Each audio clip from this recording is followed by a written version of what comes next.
Hello नमस्कार दोस्तों। हम डाइजेस्टिव सिस्टम यानी कि पाचन तंत्र से संबंधित महत्वपूर्ण क्वेश्चन डिस्कस कर रहे थे और इसमें साथ साथ जो इम्पोर्टेंट चीजें हैं वो भी साथ साथ में हम देख रहे हैं। यानी कि पाचन तंत्र जो है उसका कंप्लीट थ्योरेटिकल पोर्शन के साथ साथ में हम जो इम्पोर्टेंट क्वेश्चन है वो भी डिस्कस कर रहे हैं। अब कहेंगे सर थ्योरेटिकल पोर्शन तो हमें करवाया नहीं है पिछली क्लास में, तो बता देता हूँ कि जो पूरे क्वेश्चन जो बनाए हैं मैंने लगभग 100+ क्वेश्चन बनाए हैं, ये लाइन टू लाइन आपके डाइजेस्टिव सिस्टम से तैयार किए हैं। कहने का मतलब है कि एक भी ऐसा आपको क्वेश्चन नहीं मिलेगा जो डाइजेस्टिव सिस्टम से इस क्वेश्चंस के अंतर्गत इन क्वेश्चंस में शामिल नहीं किया गया है। तो पाचन तंत्र आपका इन क्वेश्चंस के माध्यम से ही कंप्लीट हो जाए। तो अब देरी नहीं करेंगे, फटाफट से शुरू करते हैं। ये जो लेक्चर आपके जितने भी प्रतियोगी परीक्षाएं हैं जिनमें जनरल साइंस पूछी जाती है तो उन सभी के लिए दे रखा है। 30 क्वेश्चन हम डिस्कस कर लिए थे। आज हम नेक्स्ट क्वेश्चन बात करते हैं 31। पानी में फ्लोराइड की अधिकता से दांतों में कौन सा रोग होता है? अगर पानी के अंदर फ्लोराइड की मात्रा ज्यादा हो जाए, फ्लोराइड की मात्रा, तो कौन सा रोग होगा? गोइटर डिजीज, ये तो आपका आयोडीन की कमी से होता है, आयोडीन की कमी से होता है। गलगंड डिजीज कहते हैं इसे। फ्लोरोसिस ये हो सकता है, फ्लोरोसिस, तो यही होगा इसका राइट आंसर। और भी बात कर लेते, देखिए लीवर सिरोसिस जो होता है ये आपका कर्मी जनित रोग होता है, कर्मी जनित रोग होता है जो प्लेटा एलिमेंट्रीज के सदस्य है, जिसे हम फेसियोला हिपेटिका कहते हैं, जिसे लिवर फ्लू कहा जाता है। फेसियोला हिपेटिका, फेसियोला हिपेटिका कहते हैं जिसे, वो परजीवी होता है और वो लीवर सिरोसिस रोग उत्पन्न करता है। ऑस्टियोपोरोसिस जो होता है ये विटामिन डी की कमी से होता है। तो यहां पर ऑप्शन आपका बी राइट होगा। सॉरी। नेक्स्ट क्वेश्चन देखिए, क्वेश्चन नंबर 32। दूध में उपस्थित केसिन नामक प्रोटीन को कैल्शियम पेराकेसिनेट में बदलने का कार्य कौन सा एंजाइम करता है? दूध में कौन सी प्रोटीन पाई जाती है? केसिन प्रोटीन पाई जाती है। दूध में आपकी शर्करा कौन सी होती है? लैक्टोज शर्करा। दूध को दही में कौन बदलता? तो लैक्टोबैसिलस बैक्टीरिया होते हैं वो बदलते हैं। और दूध को दही में बदलते हैं तो दही में कौन सा एंजाइम एसिड पाया जाता है? तो इसमें आपका लैक्टिक एसिड पाया जाता है, लैक्टिक अम्ल पाया जाता है। तो ये 3-4 क्वेश्चन देख लीजिए, आपके पूछे जा सकते हैं।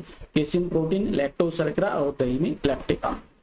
यहाँ पर देखिए कैल्शियम प्रोटीन को दूध में पाए जाने वाली प्रोटीन केसिन को प्रोटीन को कैल्शियम पेराकेसिनेट में बदलने का कार्य कौन करता है? लाइपेज, पेप्सिन, रेनिन, जटर लाइपेज। देखिए बच्चों की हम बात करें ना, बच्चों, तब तो उसमें आपका रेनिन हो जाएगा राइट आंसर। अगर वयस्क की अगर लिखा हुआ मिले तो आप पेप्सिन कर सकते हैं, ठीक है ना, तो रेनिन हो जाएगा। 33 है, आमाशय में ही प्रोटीन का पाचन कौन सा एंजाइम करता है? आमाशय में प्रोटीन का पाचन, ये कई बार बताया था कि प्रोटीन से संबंधित जो एंजाइम आते हैं, आमाशय की बात करें तो यहाँ पर आपका हो जाएगा पेप्सिन एंजाइम, पेप्सिन, ठीक है। इसके अलावा अगर आंत में हम बात करें तो यहाँ पर एक तो ट्रिप्सिन होता है, ट्रिप्सिन, एक काइमोट्रिप्सिन यहाँ पे लिखा हुआ, देखिए ट्रिप्सिन और काइमोट्रिप्सिन ये दोनों ही आपके आंत से संबंधित है। काइमोट्रिप्सिन ये दोनों ही प्रोटीन का पाचन करते हैं और आंत में पाया जाता है। लेकिन यहाँ पर देखिए रेनिन आपका दूध का पाचन करता है, ये आमाशय में होता है, लेकिन पेप्सिन आमाशय में पाया जाता है और ये आपका पाचन करता है प्रोटीन का, ठीक है।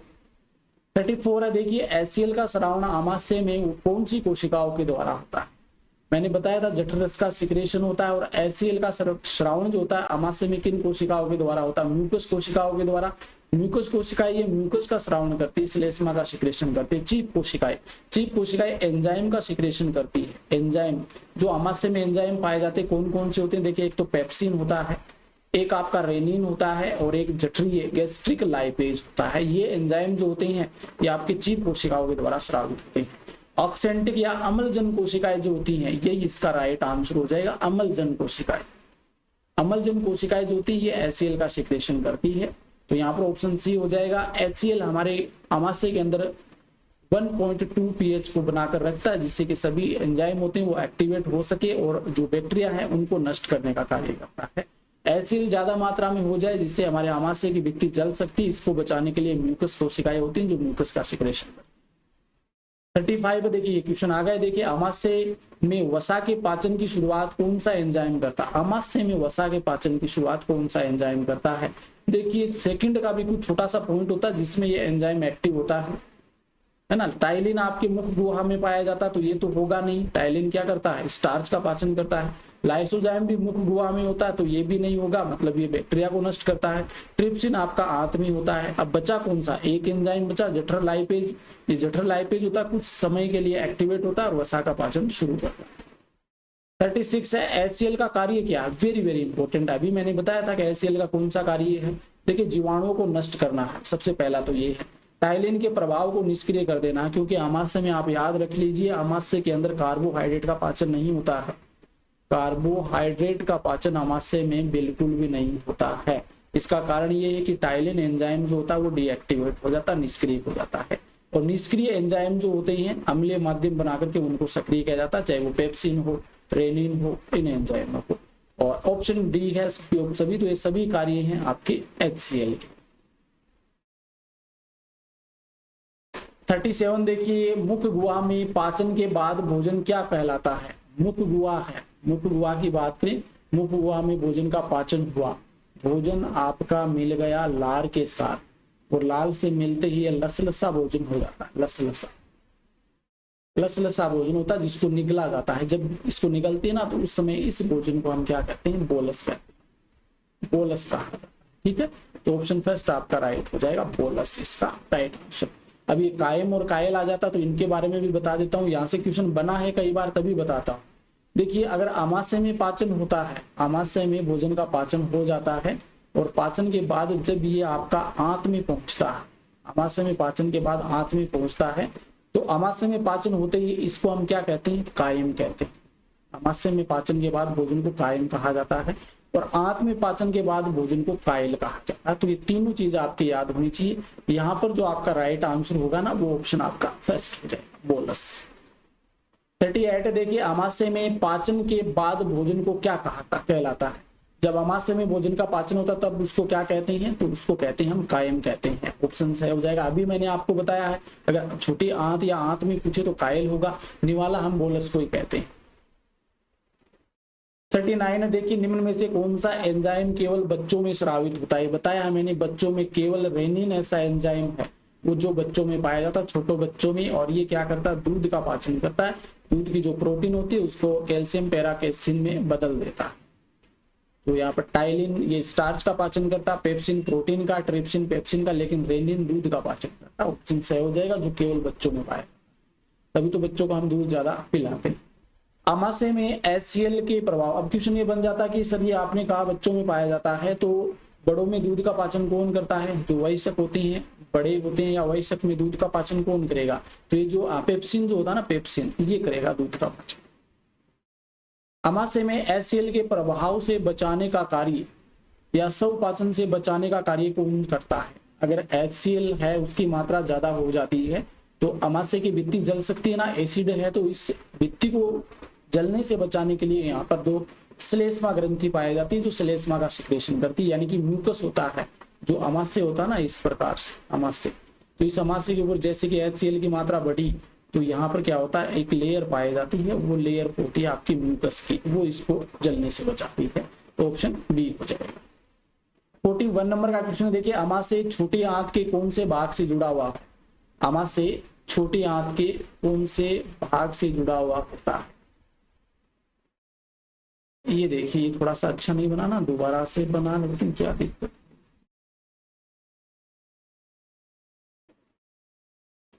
ये देखिए ये आमाशय है तो ऊपर तो आपका गर्शिका से जुड़ा होता है, ये आमाशय स्टोमक, नीचे यहाँ से आपकी इंटेस्टाइन शुरू हो जाती है और ये इंटेस्टाइन का ग्रहणी वाला भाग, ठीक है ना, ग्रहणी, और ग्रहणी वाला भाग है। तो ये किसके साथ में जुड़ा होता है, आमाशय छोटी आंत के कौन से भाग से जुड़ा होता है, तो इसका राइट आंसर हो जाएगा ग्रहणी हो जाएगा।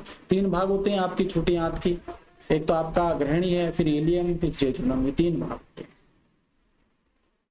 42 है देखिए, भोजन का सर्वाधिक पाचन व अवशोषण कहाँ पर होता है। सर्वाधिक पाचन की बात आए, सर्वाधिक पाचन की, तो भोजन का सर्वाधिक पाचन व अवशोषण कहाँ पर होता है। तो देखिए मुख के अंदर तो पाचन की शुरुआत होती है, अगर शुरुआत पूछे पाचन की तो आपका मुख गुहा आंसर होगा, ठीक है ना। प्रोटीन के पाचन की शुरुआत पूछे, प्रोटीन के पाचन की शुरुआत पूछे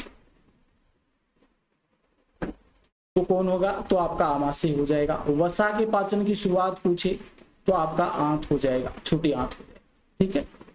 कार्बोहाइड्रेट आपका मुख हो जाएगा। यहां पर पूछा कि सर्वाधिक पाचन और अवशोषण, तो छोटी आंत में होता है, स्मॉल इंटेस्टाइन। 43 है, देखिए लीवर या यकृत से संबंधित अध्ययन विज्ञान की कौन सी शाखा में किया जाता है। लीवर या यकृत से संबंधित अध्ययन है वो विज्ञान की कौन सी शाखा में करते हैं, कॉन्ड्रियोलॉजी, ऑन्कोलॉजी या हिपेटोलॉजी। देखिए कॉन्ड्रियोलॉजी के अंतर्गत तो हम कार्टिलेज यानी कि उपास्थि का अध्ययन करते हैं, कॉन्ड्रियोलॉजी के उपास्थि। ऑन्कोलॉजी के अंतर्गत जो कैंसर कोशिकाएं होती है ना, कैंसर सेल्स, उन कैंसर कोशिकाओं का अध्ययन हम ऑन्कोलॉजी के अंतर्गत करते हैं। लेकिन हिपेटोलॉजी के अंतर्गत यकृत का अध्ययन किया जाता है, यकृत की जो संरचना है उसका अध्ययन करते हैं। 44 है, देखिए मानव शरीर की सबसे बड़ी ग्रंथि कौन सी होती है। वेरी वेरी इंपॉर्टेंट, दो प्रकार के क्वेश्चन बनते हैं। एक तो सामान्य, अगर सबसे बड़ी ग्रंथि पूछ ले, सामान्य रूप से सबसे बड़ी ग्रंथि पूछ ले आपसे ग्रंथि, और एक पूछ ले कि सबसे बड़ी अंतःस्रावी ग्रंथि, अंतःस्रावी ग्रंथि। ये दो क्वेश्चन यहां से बनते हैं। सबसे बड़ी अंतःस्रावी ग्रंथि आपकी होती है थायराइड ग्रंथि, थायराइड ग्रंथि, ठीक है ना। सबसे बड़ी अंतःस्रावी ग्रंथि थायराइड ग्रंथि होती है। लेकिन सबसे बड़ी ग्रंथि पूछ ले, सिंपल रूप से सबसे बड़ी ग्रंथि पूछ ले तो यकृत हो जाएगी, ठीक है ना। याद रख लेना, ये दोनों ही डिफरेंस क्वेश्चन अलग अलग है, क्वेश्चन अलग अलग आपको समझना भी कि सबसे बड़ी ग्रंथि यकृत हो जाएगी, लीवर हो जाएगी, सबसे बड़ी अंतःस्रावी ग्रंथि थायराइड हो जाएगी। 45 आज का देखिए हमारा अंतिम क्वेश्चन है। 15 क्वेश्चन हम देखते हैं डेली, तो आज का देखिए हमारा अंतिम क्वेश्चन है। निम्न में से कौन सा कथन यकृत के संबंध में असत्य कथन है। यकृत से संबंधित आपको गलत कथन यहाँ पर बताना है। देखिए पितरस का श्रावण है पिताशय में होता। वेरी वेरी इंपॉर्टेंट क्वेश्चन है। यहाँ पर 2-3 चीजें आपकी क्लियर कर देता हूँ। देखिए यकृत जो होती है, ये आपकी यकृत है और इधर आपका पाया जाता है स्टोमक, ठीक है, ये स्टोमक हो गया। और यहाँ पर इससे जो एक जुड़ी रहती है, संरचना जुड़ी रहती है, जिसे हम गाल ब्लैडर या बाइल कहते हैं, ये आपकी यहाँ पर आगे जुड़ी, ठीक है, समझ लेना इसको। इसमें 2 लोब होते हैं, ये आपकी यकृत है। कह रहा पितरस का श्रावण पिताशय में होता है, ये गलत हो जाएगा क्योंकि पितरस का श्रावण यकृत करती है, लेकिन इसका संचय जो होता है, संचय, पितरस का संचय, ये आपका गाल ब्लैडर में होता, पिताशय में होता, मतलब ये आपका गलत है, पहला ही गलत है।